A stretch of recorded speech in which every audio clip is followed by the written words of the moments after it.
On 7:30 Queensland, the Gold Coast takes another tilt at cruise ships We're going for the mega cruise. and making way for mining. What value does the community place on its agriculture sector?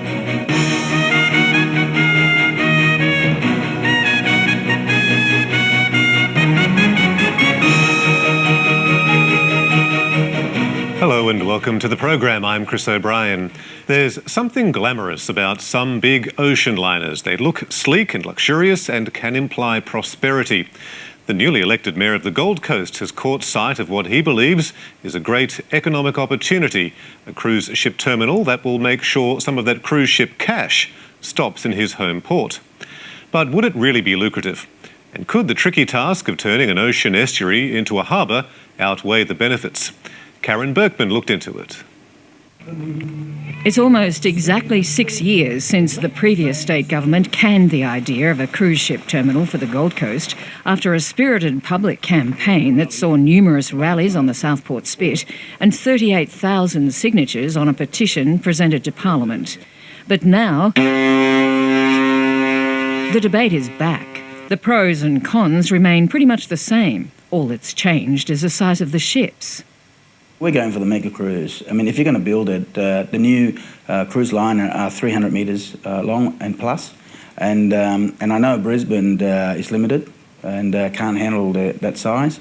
So let's cater for the ones that Brisbane can't cater for. The Gold Coast's new mayor believes the mega ships will bring the mega bucks.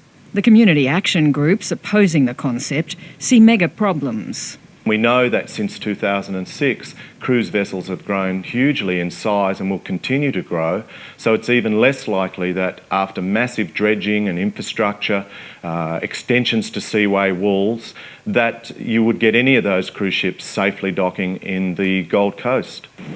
Modern cruise ships need 1.9 times their length to turn, 500 metres and more. They draw at least 15 metres, way beyond the current capacity of the Gold Coast Seaway and Broadwater, where large yachts have been known to run aground. The suggestion that they could build it there and cater for the mega cruise ships is ridiculous because even the smaller ships of 2006 couldn't fit in there. But the mayor is determined to get the Gold Coast a slice of what he believes is a big juicy pie. When you look at the cruise ship industry, last year it grew 34%. And we're right here in the ocean, near the ocean. Every day we're watching that economy and dollars floating by, sailing by us, and we want to add that to our infrastructure and broaden our economy in the Gold Coast. Just back from a privately funded fact-finding tour of the US, including Miami, Florida, Mayor Tom Tate already has 5 proposals on the drawing board. His favourite is on Crown land, well inside the Broadwater, near SeaWorld.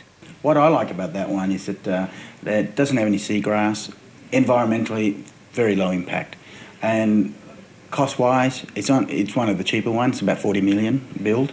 The mayor admits he hasn't yet had discussions with the cruise ship companies who'll make the decisions about whether and how often to come to the Gold Coast. Not in specific terms. Let me ask you this way. I ask in general terms, if I build it, will you come? And the answer is yes. The answer was no to Houston, Texas, where a $106 million terminal has not had a single ship visit yet. And this is my first chance to see the 96,000 square foot Bayport Cruise Terminal. You know, the one that opened 2.5 years ago. I'm a VIP. Wonder where that ship is. No one would talk to us from the world's biggest cruise conglomerate, Carnival, to say whether the Gold Coast would be a good port of call, or to explain their business model where the host city builds and runs the terminal and the cruise lines decide when and if they'll use it. But the Gold Coast mayor is convinced it'll be a great money spinner here. What I'm saying to you, it's a broad base. It could be $20 million up to $60 million. Or it could be a lot less. It's sort of been accepted that it would be a big benefit when no one's done the numbers. Bill Morris is the author of the Midwood Report, a long-standing economic analysis of tourism and real estate on the Gold Coast. He says US figures show passengers spend, on average, $75 a day on port visits. These people are generally retired. They don't spend a lot of money. They've already spent quite a bit to go on their cruise. They might buy souvenirs, they might take a taxi ride or a bus trip. That's not big spending. So it's 2,000 passengers and 1,000 crew. So it's $500,000 spend per stopover. So if you have 10 ships a year, that's $5 million. But the mayor is counting on 2 ships a week, 100 a year, taking business from Brisbane. He wants developers to build the cruise terminal on state government land and hand it over to the city.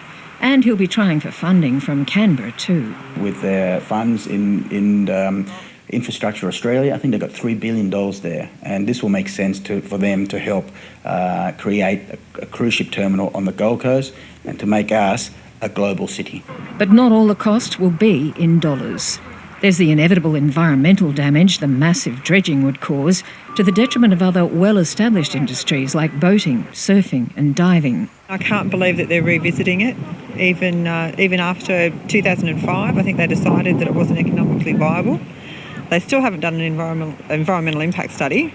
This is the most popular dive spot in southeast Queensland, a $30 million industry. Any day at the Gold Coast Seaway, you'll see surfers paddling across to a unique break on South Stradbroke Island. The reason it's so good is the way the sand sits out at the end.